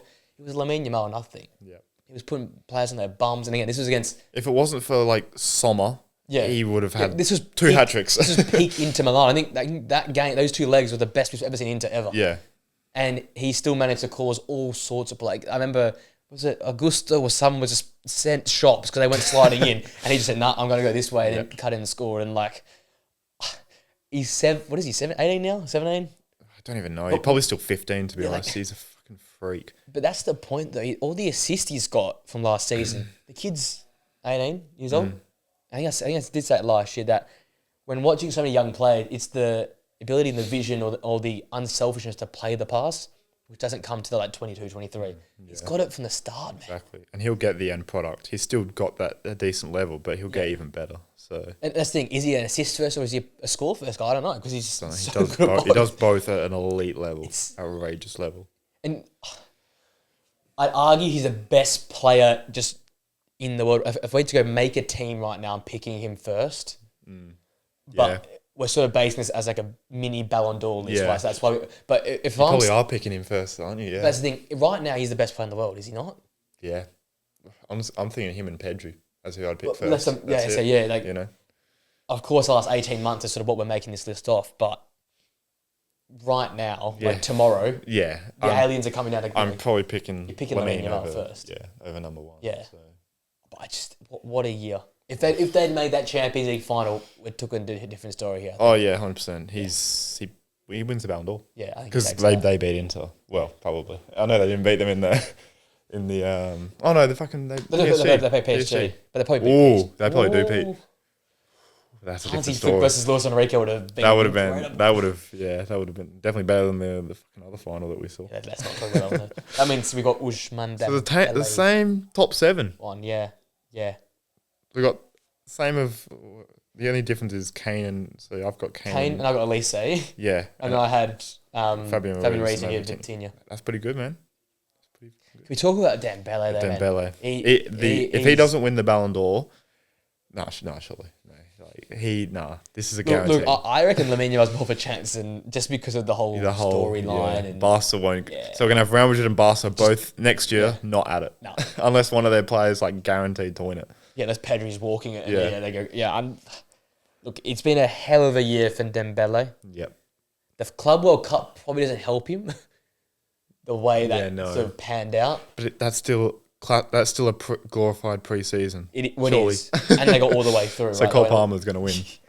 They went all the way right to the end. The good thing for him, and what hasn't been good for him recently, is injuries. Yep. Stayed very fit last season, and it's the Dembele which we saw pockets of at Dortmund for maybe 2 games at Barca. Yeah, maybe not even. Yeah, and then he got freed, and I think it's the case of this team needed a leader. He'd seen it all, done it all. He said, I'm going to bring you up at the scruff of the neck, and I'm going to take you to the promised land. Kvaratskhelia, again, an older player, but hasn't been in these winning environments. Desiree Doué is obviously a child. That midfield trio, all 22, 21, 25. So he's the leader of that side, and I think that helped. And similar to Rafinha, they took on the leadership mould, and they thrived under it. Dembele, just every waking moment they called on a player, it was Dembele. And he's someone like Rafinha who played everywhere. Left, right, centrally, 10. Played it all and did it so well. And that Champions League run is just... Oh, it's phenomenal. It's mental. Absolutely. Yeah, he was a freak last year. Just his numbers, the way he was moving around the pitch, taking the piss out of some of the best fullbacks in the world. He was just phenomenal last year. I think PSG as a club just nailed it with their recruitment. I think bringing in Kvaratskhelia in January was phenomenal. I don't think they win it if he's not there because he was fucking superb throughout the Champions League. It feels like now they're literally using Liga as pre-season. I think they only returned a week before the season started. They're literally using it as pre-season to go again. Yeah.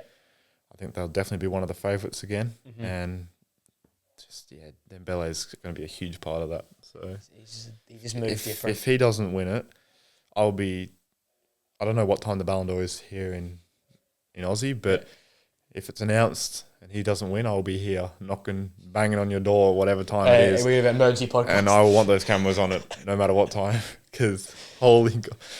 I can't not, but he can not. Yeah, I know Lamine Yamal exists, but there's not a chance. He can't. The sheer numbers. The numbers, what he won. Yeah. Still got to the final of the Club World Cup. It just, no. I should remember back to the Villa game, the Arsenal game. The Arsenal finish replays in my head constantly. The whole build and the build up. Kvaratskhelia in the build. Yeah, that finish is tough, man. and you're right. He always took the piss a bit in the Champions League. The way he just kind of did was pressing and he looked like in FIFA when you put the sliders up, he just was moving so fast, spinning in behind, pressing in the front. Kvaratskhelia, to be honest. Talk about the unspoken man. Kvaratskhelia might be actually the other unspoken man at PSG. He was mental last season. There you go. Top 10 players in the world right now. Still no Arsenal players. Shame. Get in. The hate watch continues. Until Van Dijk retires, I can't put Saliba or Gabriel ahead of anyone other than Van Dijk. So that's just the way it is. Saka was on my honourable mentions, but he just hasn't played enough football. Yeah. He is, yeah. Okay. Noni Madueke was as well, but... Victor Gyökeres, Do you see what someone said about him? He runs like he's got jeans on. Oh, the hate watch is still there. It's still deep down. We love it. All right, I'll talk quickly about the Napoli game. They absolutely dismantled Fiorentina, 3-0. It was a Manchester day over there with KDB scoring the penalty. Højlund scoring his... Bro, did you not expect Højlund to score? Come on. It was always going to happen. And the goal as well, made a little bit of space running in behind. The composure to finish with his... Off the post. Left foot. With De Gea, probably still the best keeper in the world, saying with his feet. Like... Onana made 8 saves and got an 8.6 match rating. He had a good one. He had a good one, Turkish derby. Højlund scored in his debut. McTominay is just him. Anthony's got a city falling in love with him. Like, what's going on? Kobe Mainoo's still stuck on the bench. But back on that game. Actually, what a goal actually the Højlund one, because Spinazzola, great goal, bodied Dotto off the ball, took it down. What a pass! It was actually good to see as well. Like him, 100%. Him happy, because he is a good striker. Yeah. Straight up to Conte. So Conte backed him. Conte's going to back him in. Yeah, love that from him. Yeah. So again, Napoli doing what they've been doing for a year now. 100%. Winning games and putting in good performances. So. Sam Burke on the score sheet in his debut start as well. Second half, they just took the piss. They did. The game's done. Like it's And Fiorentina had the odd chance, but look, they were in first gear. Yeah, I think if they'd scored another goal, because they could have scored 2, Fiorentina. If they did, I reckon Napoli would have locked it down. Yeah, because they're an offensive, absolute unit right now. But dominant for them, 3-1. They are clear right now. They're the clear favourite, aren't they? They're the leading pack. Who would you have as second? Do you have Juve? Well, great segue that, because I'd have Juve. And they won, what is it called? The derby? Some derby, I don't know. It's some derby over there. Whatever it is, produce It banger. was the game of the weekend. What did I say last week? It might be a 1-1, like quite boring. And I went 2-0 Inter. Oh my God. What am I doing here? I'm so wasted on this couch. I'm bringing nothing this year. Predictions are garbage. He's keeping it safe. He's getting it locked in. He went with a 1-1. He went with a banker. Oh, I'm washed. I tell you what, though, no one and their nan didn't expect that type of... It was pinballing back up and down. It was back and forth and back and forth. You ever go, now you ever go. We've been shitting on Lloyd Kelly ever since that Our Lord and Saviour, Lloyd Kelly. And... Kelly. What the fuck? What was that finish? I didn't know the guy from Bournemouth was capable of that finish. Antonio Dog shit at Bournemouth. Antonio football. Players of Bournemouth now are capable of that, but back in the day, like... He's Eddie Howe. He's an Eddie Howe special. Mate, what the fuck? Can you talk about the build-up? It was Locatelli playing an incisive ball over the top to Bremer heading the ball back. Or no, volleying the ball back. A lunging volley. Yeah, and then placed it by Kelly. But he didn't whack it with his right foot across his body. No. He opened up his left foot and put it in the side netting. Ballon d'Or. Ballon d'Or Kelly, mate. Puskas, whatever. Give it to him. And you know what? That was a theme of things to come, because this game had probably the Puskas winner every 15 minutes in this one. I know. We had 7 goals. Every goal was a screamer. Were absolute belters. Calhanoglu's fucking chest and then Calhanoglu, the first one was outside the box, left footer. Yeah. Carlos Augusto rolls it to him, smacks it on the half hour mark. Yildiz said, "Hold my beer." Took it from about 30 odd yards out, whacked it near post. I think that was the one I was fine with the keeper for that. That was a powerful finish to beat someone near post. He still parried it, but again, I think just the power. It was just still a bang of a shot. Yildiz again on the score sheet. Another one for Yildiz this season. Then Calhanoglu said, "You hold my beer." That goal, my God. Chest control, swivel, volley. Fucking hell. Do you regret not having him in your combined 11? Yeah. But guess who I did have? Kefren Turam. So you know what? I regret not having him in. Barella, fuck off. Yeah, Barella, he did. He had a horror. Him and Dumfries had awful game. Yeah. Awful game. Fucking hell. I'm more concerned about Barella than anyone in that Inter team. He looks a shell. The old heads look better than him. Yeah.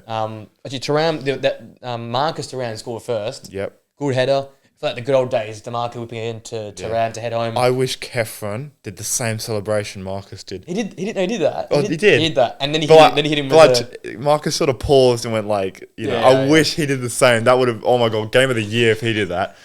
So Marcus scores, and then about a couple minutes later, Kefren scores an even better header because that was through great. That was like a footy pack mark. It was like 8 players jumping for it. He somehow gets to the dad front as well. Yeah, fuck. And the Yildiz again, the assist to Kefren. That's the future of Juve. And I'm like, okay, this game couldn't get any better. It's going to end as a draw. My predictions, at least, it's still predicted a draw. Yeah. And then up comes I don't even know the guys. Adzic. Never met the bloke. Never met him. Never shook his hand. Never. We're not on a first name basis. But the ball bounces out to him. He said, "You know what? Fuck it. I'm gonna hit it." All the goals have been bangers. I'm gonna do the exact same. Just lace it. This time I question the goalkeeper. Summer. I don't know about this. For what we know Summer to be, he should be saving it. I think he should be saving it. He does have this in his catalogue. I remember a few times of seeing these type of efforts, but this was just not good enough for me. I thought still a great strike. I don't want to take anything away from it. No, but out of all the goals, is that the old legs? Yeah, just giving a little bit of because he got there, but the hands are floppy, and it just sort of. Is it the old legs starting to? But what a goal! Time might be up. Oh, great goal, but still. Yeah. Summer, I think, the way we rate him, and the way most of the world rates him now, he should talk about him as the top 4, top 5 keeper. He should be saving that for me. Yeah. But it capped off a great game of football. Unbelievable game. One of probably goes in as a game of the year. 100%. I'm waiting for it's the best game of the year. You have to wait for a Champions League game to topple it, I feel like, because there's not many. Tell you what, Inter last year you'd say Barca Inter was probably game of the year. Game of the year, yeah.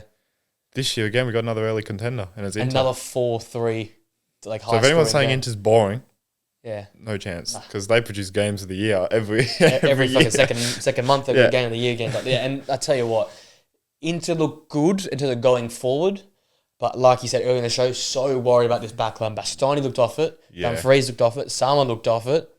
I think right now Serbi looks like the best player in this side. Which is mental to say. I'll give Akanji a leeway because he's just literally landed. Yeah. So I'll give him that one off. But like I said, very concerning that Serbi, the 40-year-old now, however old he is now, is their best centre half right now. Yeah, that's concerning. I know, like all 4 goals, you can't necessarily blame the defence alone. Maybe for the first goal, you could blame that the marking wasn't great. But even like just Club World Cup, even was it last week? Was it who did they lose to last week? Udinese last week. It's a bit the reality is they're known for how good they are defensively, how strong they are, how little they concede goals and chances. Now that they're giving away these chances, conceding goals, it's like, do they have the forward line to keep up? And if it was just Thuram, I'd say yes. Yeah. Lautaro hasn't been the same. No. Their wing backs aren't, Dumfries and DeMarco, I don't really recognise anymore, to be honest. Well, Carlos Augusto started now. He's the starter. Exactly. He looks like he's the starter. So, it's just it's tough being into right now. It's tough because I don't know how they're going to do this year. I still have absolutely no idea what direction this is going to go in. Yeah. Either they'll finish. I don't even know. They'll finish 3rd and do terrible in the Champions League, or like 7th and still do. I can't see them doing well in the Champions League at all. Do they end up just finishing 2nd but just 10 off Napoli? Is it something like that? But even then, like, because you think at some point they'll work it out. You would saying that this manager. I don't know about this manager. I know there's so many unknowns. I don't know. And the most worrying one was that Yildiz goal, because like I said about Barella had a tough game. The legs going in that midfield of Mkhitaryan and Kalinoglu, they're not getting any younger. Yildiz had space to receive, turn, take a touch, and shoot. When, again, talk back to the Barcelona game last year, when did Rafinha, Pedri, De Jong have any time to take a touch and turn? Never. Because they were on them like nothing. And I'm thinking, is it time that we see a little bit more of, Zielinski in midfield? Does this new Susic get introduced into midfield? They just need legs. Legs up there, isn't it? They're just not there. It's a group that looks exhausted to me. The quality's getting them through at the moment. Yeah. But I fear now that Champions League starts to ramp up, you've got cup games. Yeah, I worry that they're 2 injuries off, absolutely falling off a cliff. Thuram goes, they're gone, I reckon. Thuram goes, and probably a Serbi. Honestly, I reckon if a Serbi goes... I would say Bastoni, but even people are starting to really criticise him now. It's a tough game for the weekend. He hasn't been good. Barella's Barella, what's going on, man? Is this not just a symbol of like them. When Barella's really, really good, they look fantastic. It's just peeing around the park. But they're still calling on Kalinoglu. They're still calling on Mkhitaryan. It's just so sad, bro. We've been sitting here. This time last year, we were sitting here praising this side. Like, man, we hope it's this year. That they find some success in Europe. The expiry date was so close. We've called this. Yeah. But fucking hell, it's so sad. It generally is. It's sad because they're a great club. Great club. Love the players. That's the manager was. I love the manager. He was such a good manager. Now it's just disappearing. I think it's because you can't. They're trying to replace these players, but you can't replace these type of players. Yeah, no. Like Kalinoglu and Mkhitaryan playing deeper, we didn't ever think that would ever be happening in their careers, but they did, and they made it work. But because of where they started their careers and where they'd been, you can't just find that with buying a six. This thing was kind of like a freak sort of way of putting the team together. Yeah, and it just worked. And like how you don't just bring Mkhitaryan, you bring him in to play a deep line role. With the Kalinoglu, who was a 10. Yeah, and you put Barella, who I think would be the best suited six, as the 10 basically in the end. Yeah. And you're playing two up top. What other team plays two up top? Yeah. Like they're so unique in the way they play because of the players they had. And look, yes, De Vrij was a good, can swap in and out. Augusto last year was a good swap in and out. But there's not many players who can just go in to this team and work. I think that's what we're seeing because Sucic and Boni and Enrique. Yeah, Enrique's barely. I think he was on the bench on the way. I'm assuming he's injured because he wasn't on the bench. Yeah, no, because he hasn't even had a sniff of it. But even Josep Martinez, the backup goalkeeper, last year when he came in for a few games, he was good. Yeah, he was actually quite good. Yeah. Does it now become? That might have to be a conversation. I don't think not yet, but that's it's one you got to start if he keeps these sort of mistakes happen. Papadum hands on the weekend, mate. It wasn't good. It's just sad, man. I was gonna say two different ways this season could go, but I generally have no idea. Yeah, I don't know. I'll tell you what, Juve, Igor Tudor, I apologise. I put you as like the manager under the most pressure from Syria. I underestimate your game, my friend. As well. He has got this team ticking. As I said earlier on, the balance between defence and attack, the versatility in the way they play their football, and the depth they've got. They put McKennie back at wing back in. I thought, we're not going back to this shit again, are we? But it worked. Lloyd Kelly's playing like a superstar. Bremer being back is like perfect. Chef's kiss. Yeah. And you got Gatti, Bremer, and Kelly. I'm thinking like, whoa. Who would have thought we would include Kelly in that? But it's what we're doing right now. It's mental, but it's when what you we're have doing. Bremer next year, I think I could fucking play centre half. To be fair, anyone could look good at next to him. That's true. Yeah. And Locatelli all of a sudden's playing football. Like he's not just hacking people. Kefren Thuram is a hell of a player. He's looking like a hell of a what we thought he'd be last year when there was a lot of hype. Yeah. But obviously just needed that year. Their forwards, they got a lot of good options. Openda's just joined. Yep. Vlahovic started on the weekend. We called. Koopman is deep. He had struggled. I saw Koopman and I was like, yes, this is it. Come on. He struggled, but at least he started. I called it. He's got to start. But he was kind of shit. They played him deep. Yeah. So maybe that's the way he ends up working. Maybe. And as like a double alongside Locatelli instead of Kefren helping out. Finally, I can sit here and be like, okay, there's absolutely optimism around this team. There's something about this team that I can get on board with. That's what I was waiting for. Mm-hmm. Now, again, still a long way to go.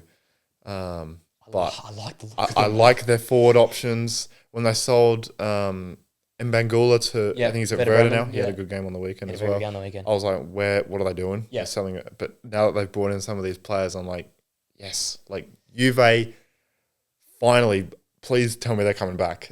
Please tell me this is old Champions League final, Juve, consistent, one of the powerhouses of Europe, Juve. Because for far too long, they've been shit and run terribly. That's the word, right? Run terribly. There's like signings where you're like, why, what's this going on? They're buying young players. They're believing in the youth. Yield is keep him at all costs. Yeah. He's the one. They got to build around him because no doubt your Cities and your Madrids will be in for him for sure. You have to keep this guy, bro. He's mental. So Hadjic off the bench. Jean Mario, Luis Openda, Jonathan David. Yeah, the bench is good, man. Cabal came up injury as well. He had a hell of a start to his Juve career, and then he got injured as well with the ACL. So he's back as well. For the Kostic on the bench, who had a decent season last year. Yep. Conceição's out injured. He can come back in. Yep. Obviously, you got all three forwards. Kalulu's one of the most underrated signings. Cambiasso still there as well. He comes back. He comes back in a fortnight's time. Soonish. But look, I look at these 11 of the week. And Gatti, Bremer, Kelly, Kalulu, McKennie, Koopmanis, Locatelli, Thuram, Yildiz, and Vlahovic. You know what I mean, bro? There's something to get excited about with this team. This looks like a winning team. Something to get excited about, finally. 3 from 3 to start the season. Clean sheets other than for this game, which was just it's a one-off. You're not going to get this ever again, right? Yeah. They look solid defensively. They look dangerous going forward. They can counter-attack. They can press. They can out-possession you. Yeah. All of a sudden, you're like, okay, Yildiz can break down the back line on his own. Vlahovic can put the ball in the back of the net. You've got speed with Pender and David. You've got the trickery that Kefren Thuram brings in midfield, and you've got the robust Locatelli. You've got the ball-playing Koopmanis, and then you've got Gatti, Bremer, and Some Kelly. Seriously Di good names there, man. goal. Like, all of a sudden, I look at this and I'm like, okay. I see a team again. Yeah, exactly. I see Juventus. Yeah. You know? The old lady's back. This is what I thought we'd see from Motta. I thought this was a project. I thought last year would be just get top 4. The players you want, let's keep them. The players you fucking don't want, like your Szczesny's, let's get them out. Let's get them out now so we can start to build. I thought this year would be the year they'd really build on. They he's not going to sign what they signed in, Apendo and these sort of guys. But now what they're doing with Tudor's what I thought we would get from young Motta. But Igor Tudor, fair. I mean, mate, I wasn't up for the game play. like that. Now he's going to have to keep it up to keep his job, clearly. Yeah, because first Champions League game's coming up, and if he loses, he's probably loses his job. But they've got to, again, the squad now, I look at it and I go, yeah, okay. We believe. Now I'm a believer. Let's keep it going. Come on. Juve till I die, man. Come on. Hey, it's the Bremer tax, my friend. Yeah, we just need these big Serie A clubs, your ACs, Inters. We need Napoli. We need them all competing at the top. We need them good in Europe again as well. Yeah, exactly. That's good European ties, man. Yeah, we need all of them up the top competing again. Because when I think of Serie A, that's what I think of. Prime AC back in the day. Yeah. Inter with R9 and all them. Juve's fucking winning at 10 in a row. I know the Juve 10 in a row was a bit boring, but if we can get all those clubs at once, it'd be a hell of a league to watch. Because we know the away ends go mental. We know the limbs off the bench. We know the limbs. We saw that at Como. Fucking mental. So it's a lot. It's a lot going on there. I think it's progressing slowly. Yeah, but I like they keep it in the league. They don't often get too many. No. Juve are doing it now, but not often do they bring others in. They keep it inside the lane, which is good. We've gone so long today, but Chris Wilder is back at Sheffield United. We called it last week. Yeah, I mean, I think. What segment did we last week? Underperforming teams, underwhelming teams. I had Sheffield and sort of said that he had one game to prove it, and in that one game. They got fucking absolutely bitched obliterated by Ipswich, and he was gone. Yeah. Wilder comes in, no shocks. So expect them in the promotion. Water's wet. Expect them in and around the playoffs in about 4 to 5 weeks' time, and we're going from there. Seriously, they'll end up in at least the playoffs minimum. I'm convinced. There's not a chance. They're still good. They're still a good team. They just need the manager there. Exactly. So shouldn't have sacked him in the first place. Shouldn't have done that. Terrible decision. Yeah. I don't even know who the manager they brought in is, but he's dog shit. Again, trying to go woke, mate. Just keep absolutely the shocking Brexit managers. For Sheffield are always at the top. How you got them last? Yeah. Like what the? They were fucking in the playoffs last. Like what? Yeah, I don't know how you stuff that up. Jesus. Don't know how you do that on Friday night as well. Get slapped up on a Friday night. Unlucky, mate. Yeah. There you go. Mammoth pod, but mammoth week. Yeah, it deserved it that weekend. Next week might be even bigger with Champions League wrap up. We'll do the first team of the league. I don't know what big league games are on this week. Well, we got the Rome derby. I'm live streaming that on Sunday. That'll be good. Lazio and Roma both lost. Got the Merseyside derby. On Saturday, early kickoff. La Liga, I can't think too much. I don't think there's Valencia have to bounce back. Is what they have to. Jesus Christ. They're telling Valencia last year. Yeah, started last year was what we got. Yeah, we got that on the weekend. Jesus Christ. But I'm sure we'll find a lot more in Bundesliga. But Champions League's back, so that's the main thing. That's what we'll be excited about. But we're getting into it now. Season is well and truly underway, so get around it. Thank you for joining us, guys. Like, comment, subscribe on YouTube, 5-star, Spotify, and Apple Podcast. We will see you same time, same place next Wednesday. And we'll wrap up the first week of the Champions League and all the news from around Europe's top leagues. Until next week, guys. We'll see you guys later.